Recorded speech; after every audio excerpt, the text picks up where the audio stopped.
पारुल और अर्जुन, वक्त के उस पार। एक प्रेम कथा जो समय की कसौटी पर खरी उतरी। कॉलेज का पहला दिन था। बारिश की हल्की बूंदें गिर रही थीं और कैंपस की हरियाली एक अलग ही रंग में नहा गई थी।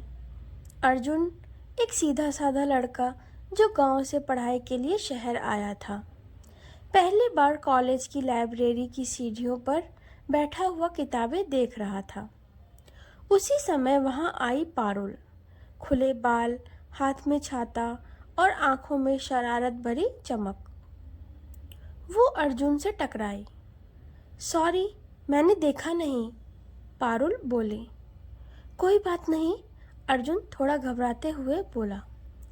नई किताबें पढ़ते हो या दिखावा कर रहे हो? पारुल ने मुस्कुराते हुए चुटकी ली। उस दिन जो बातचीत शुरू हुई वो हर दिन गहराती गई।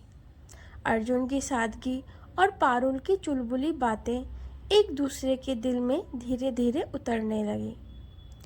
कॉलेज के 3 साल कैसे निकल गए पता ही नहीं चला। हर त्योहार, हर परीक्षा, हर कठिन घड़ी में वे एक दूसरे के साथ थे। पारुल ने अर्जुन को शहर की दुनिया से जोड़ा तो अर्जुन ने उसे सिखाया कि कैसे जीवन को गहराई से जिया जाता है। एक शाम झील के किनारे जब सूरज ढल रहा था, अर्जुन ने कहा, पारुल, तुम मेरी जिंदगी का सबसे खूबसूरत हिस्सा हो। क्या तुम हमेशा मेरे साथ रहोगी? पारुल की आंखों में आंसू थे। उसने हाँ में सिर हिला दिया। कॉलेज खत्म हुआ। अब करियर की बारी थी। अर्जुन को सरकारी नौकरी के लिए तैयारी करनी थी और पारुल को विदेश में मास्टर्स के लिए स्कॉलरशिप मिल गई थी। रिश्तों की सबसे बड़ी परीक्षा अब शुरू हुई, दूरी की परीक्षा।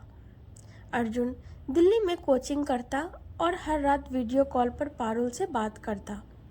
पारुल अमेरिका में थी, लेकिन उसके दिन की शुरुआत अर्जुन के गुड मॉर्निंग मैसेज से होती थी। लेकिन समय के साथ चुनौतियां बढ़ने लगीं।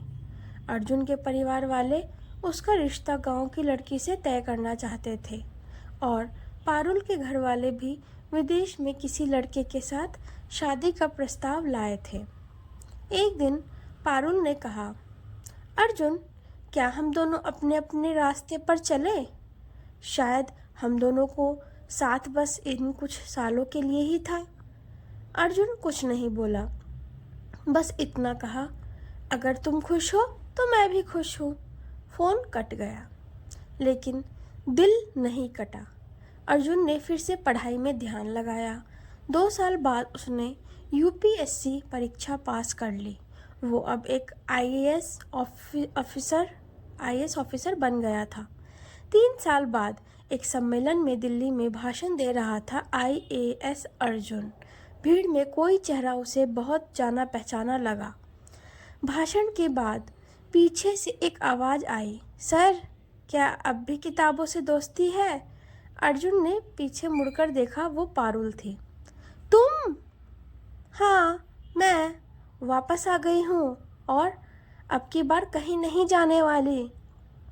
दोनों की आंखों में आंसू थे।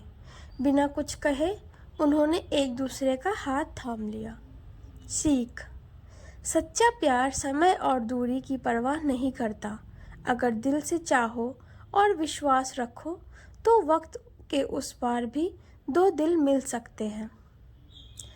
Thanks for watching.